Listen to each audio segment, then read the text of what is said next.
What up, what up, what up, Pryme.mega, new tree drops and full of trees up. Back in the lab. Listen, I wanted to start out with a quick question. It was a really good question I was asked a producer. You know what? I'm just going to play it from my phone. Check this out. What do You y'all... can still call yourself a producer if you just use strictly AI? If you use strictly AI, I don't think so.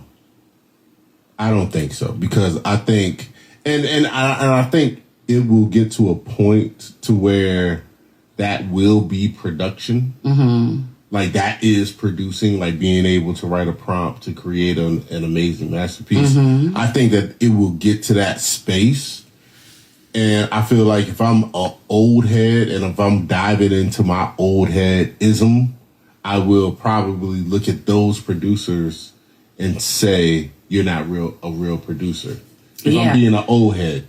But I feel like, and this is what I always tell people, and this I talked about this at the panel I was on. Wow, okay. I feel like what people are going to appreciate more than ever is the writing of the prompt. And yeah, so I want to make sure I get credit that podcast. I'm not even sure. You get so much stuff. It's like, where do you get it from? Of course. Anyway, it says, I'm just going to say all the people, Cam_I am, the producer_lounge, and name brand _music for right now until I'm able to find it. I don't like to just take sound bites and not give the credit where it's due. I do agree with what they said, like as a considered production. And if you're in your old head bag, as far as, not just disregarding technology as a whole, I agree with that because here's the thing about my production approaches. I started out on a drum machine, right? And even before that, I had 2 turntables and a 4-second sampler, which I did everything. I wired my keyboard into my 4-track recorder, which was still cassette. This was like late 90s. I'm 16, 17 years old, right? And I would speed the record up. Would speed it up because it was only a 2 to 4 second sampler. So I had to speed it up. And I've said this before.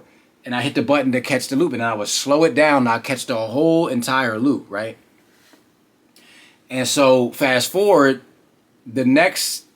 Then I got a drum machine, and then which I MIDI'd to a toy keyboard. So I was controlling it from my drum machine, so I would get those sounds, right? So then after that, I also had a drum machine that had a sampler, a really small sample bit rate, but it was sampling 1 second at a time. So you'd get or you could put drums. It's really made for drums and kicks. So that time was allotted for the kick and snare. You know what I'm saying? Really. I'm pretty sure if you was crafty enough, you could figure out something else. But then after that, I got, and years later, I'm talking years later, I got a laptop with Pro Tools, the M-Box. Do they even still sell I don't even know if they still sell the M-Box. That's how out of touch I am. But I used that, and then I got, no, I'm lying. I got a Triton. Sorry, y'all. Sports. I got a Triton workstation first. That was early 2000. And that was just basically just keyboard, where you could play keyboard and you could set up the sequence. The sequencer was already included. So you could sequence, it had an array of choices of sounds already in the workstation keyboard, which till to this day I still prefer, right? After that, got laptop. Again, got the Pro Tools M-Box, which also I ran my keyboard, the Triton, right through that, which enabled me to track out my music, which also you can MIDI other keyboards into it. So, and then later, now I'm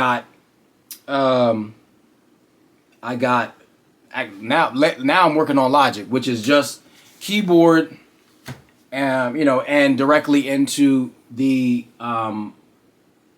interface. And I say all that to say I can't be a hypocrite and say that the things that people are doing and the way that they achieve their production sound is not producing. I can't say, who am I to say that how somebody works artistically, creatively, musically, it's not considered production. Because I started out just on drum pads, and now I'm completely off of a laptop and an interface little keyboard. Which I have an actual keyboard. I have music instruments. I have a guitar that I still play.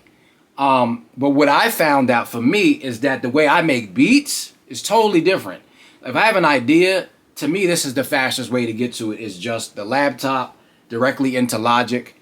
It's just so much like my work load has tripled because it's actually keeping up with my imagination. Whereas before I had to, for me, the way I work, and I know there's other ways to do it, but with sampling drum pads and having a sample bank and all that into the machine, to me, I was so much slower. By the time I would go to sample a record, I would lose the idea. Then I'd be stuck with a drum pattern.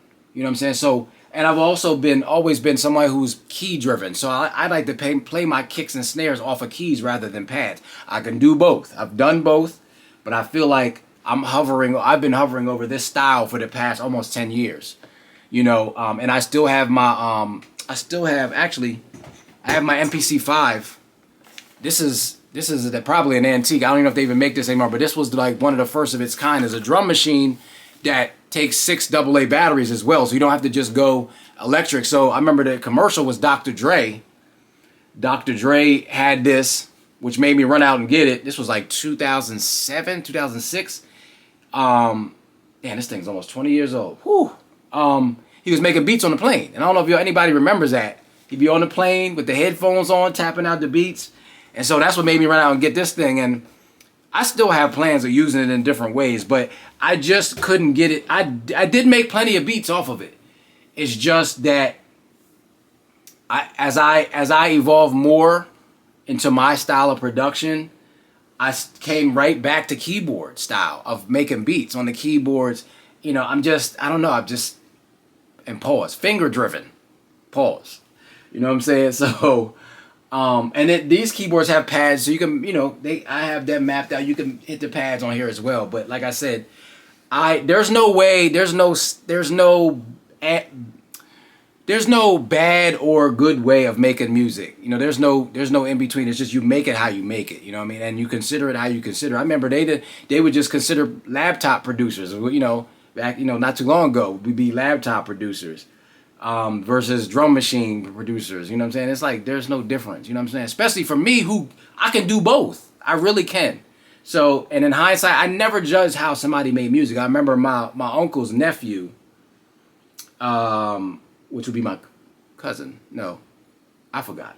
Somebody had a laptop, and we used to record music mid 2000s, and he would be making the measurement out of each kick snare. He would write each kick snare. I never understood it, but now I see it. You know what I'm saying? That 20 years later, I know what they were doing. But back then, I think that was Fruity Loops. They would just click and paste, copy, paste, copy, paste. And I'm like, what the hell? But the beat be fire. And I'm like, yo, he's not even doing none of this. Which was like, yo, what are we doing? So, technology. So, again, I agree.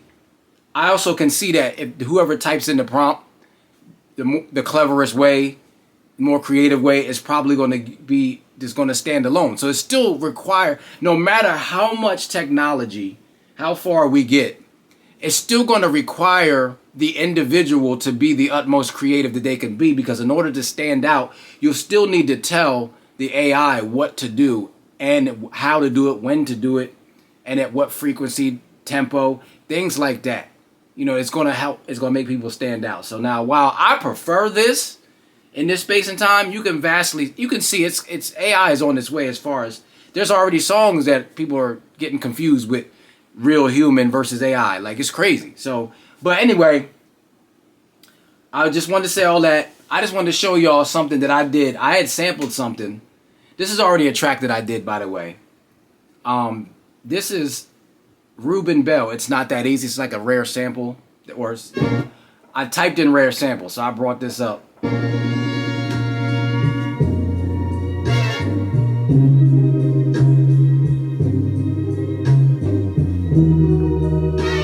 fire, right? Right? So You say forget you. now I just wanted you to hear how those vocals came in. What happened was I tried to sample off of this through another source.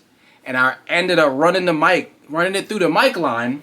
And I couldn't get any of the horns, any of the organs or keys, but I got the vocals, and they were like real crackly, real gritty. And I ended up keeping them and building a beat around it. And I just wanted y'all to check it out. So this is what I ended up getting. Say forget you. No music. It's like muted out. Find me some. You know what I mean? Fighting. You can get hints of the music, but so what I did was I started building. And by the way, it's not done yet. I just wanted to give y'all a sneak peek. So this is what we got.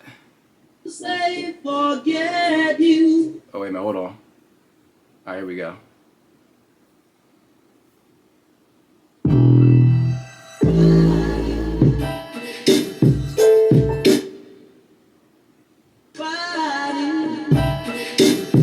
So I built that around that.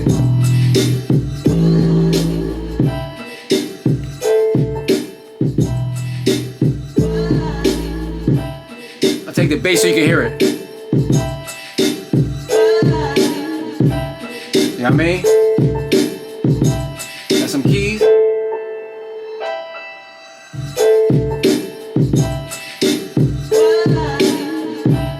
What y'all think? Comment below. Yeah, so I just wanted y'all to, had to ask y'all a quick question. It was on my mind. And sometimes the mistakes when I'm saying, in addition to that, outside of the technology, some of the mistakes can be the greatest things, in which I was forced to work a little more harder.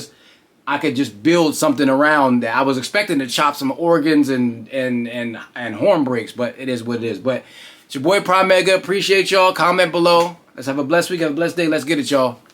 Trees up.